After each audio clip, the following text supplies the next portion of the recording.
I'm senior pastor at First Presbyterian Church, and this is the second in our 5-series Advent devotion for 2024. We're here to celebrate what's right with the church, and clearly one of the things that is right with the church is Advent and Christmas music. It is my pleasure to have with me our music director, my good friend, Dr. Jacob Craig, and it's good to have you, Jacob. Glad to be here. We're glad you're here.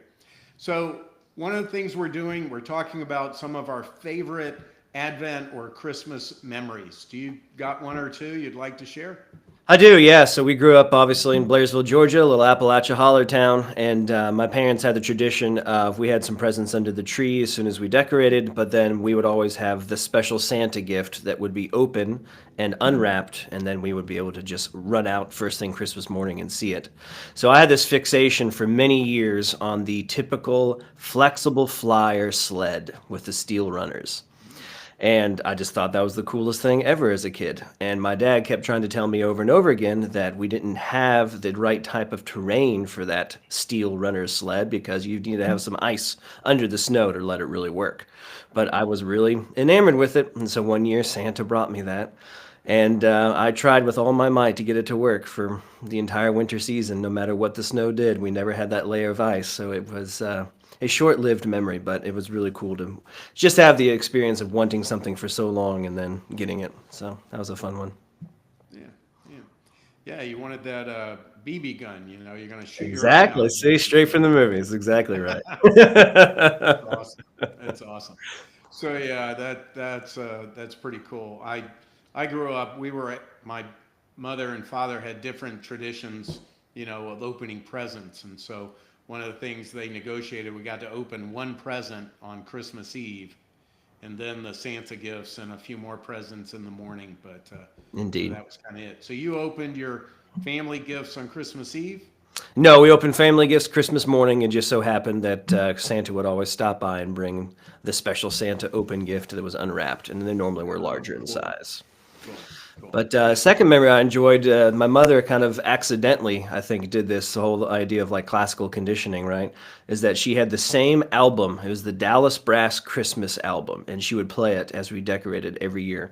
And so I have every one of those arrangements and those songs memorized, and that is absolutely the seed of nostalgia for me anytime I hear it. I actually have it on my computer, and I can play it just streaming it now. But it's for every year growing up, we always decorated right after the day after day after Thanksgiving, and that was always the first album to be played. So it's kind of neat. Cool. So what is that again? If people wanted to hunt it down on the internet? Yeah, it's just the Dallas Brass Christmas album. They're just a great group of brass players, and that's their Christmas album. Cool. Yeah. Well, those are pretty cool memories. And so again, what we're asking our congregation is they hear our memories, that they ponder their own and they think about some of their own memories and try to make sure that they have those and bringing those back up.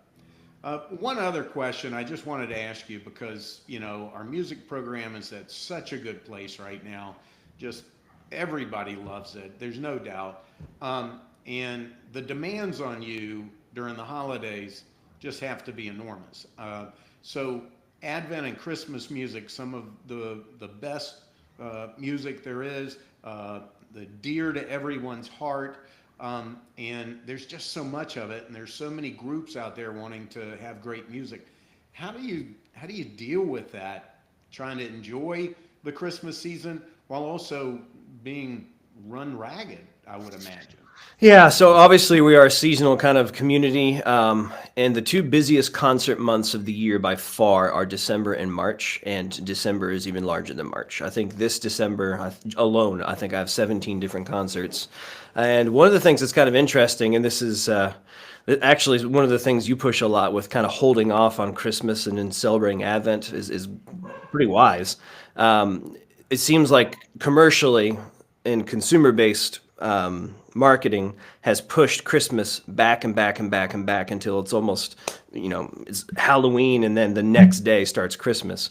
And Right. the issue being is that I think it's a little bit of that familiarity and contempt kind of stuff, right? People now have been hearing the Christmas songs that they may have been looking forward to all year. Well, instead of getting them for 1 month, now they're getting them for like 2 months. And it can be really challenging to be trying to be creative with satisfying the desire to have that familiar sense of enjoyment and nostalgia, but also not get boring. You can't just do the exact same thing every year because then it's boring, it's unthoughtful, it's easy for people to start to feel contempt for it instead of refreshment with that. How do you get somebody to feel refreshed and excited and infiltrated, I guess, with that whole idea of a Christmas spirit? So I like the idea of trying new things, even for the Choral Society concert we're doing here this weekend. It's an Advent concert. It's not Christmas. It is an Advent concert. It's Oh, two new pieces of music. Nobody's ever heard them before. So it's just kind of trying to refresh that. well, that's the great challenge is that Advent Christmas comes earlier and earlier and earlier, and so there's no doubt, and it is meant to be a refreshing time of year, a renewing time of year with the coming of the Son of God, Emmanuel. So that's really great. And again, your Choral Society concert, it's this Saturday. This Saturday and Sunday, December 7th and 8th at 4 p.m. And then the following Sunday, we have our own FPC Merry Little Christmas concert. I've been working with Jeff Lang, who's the son of David Lang, big supporter of ours. Jeff is a sergeant on the sheriff's office, police force, and his hobby is all of these kind of like programmed Christmas light displays. So he's one of the guys for Halloween and for Christmas. He has them in his lawn, and they're all set and programmed to music. And so the main thing we're doing for the FPC Merry Little Christmas concert this year is that he has actually programmed all of these light displays we're going to be putting up at McAfee Hall to go with a whole concert, about an hour's worth of music. So that's going to be kind of really neat and brand new and Yeah. fresh. Yeah. Well, that's going to be amazing, and we look forward to that. And of course, our church's cantata on December 22nd. 22nd, and we'll look forward to that as well. Thank you, Jacob, for joining us. Again, if you're taking part in these devotions, along with the email will be a link to the devotions that you can download and have each day for the coming week. And we hope that you're enjoying this, and we look forward to celebrating the holidays with everyone and to just try to do our very best to refresh everybody and make sure everybody has a great experience. So thank you, Jacob. Thanks Thank for being with us. And let's continue to celebrate what's right with the church. God bless everybody.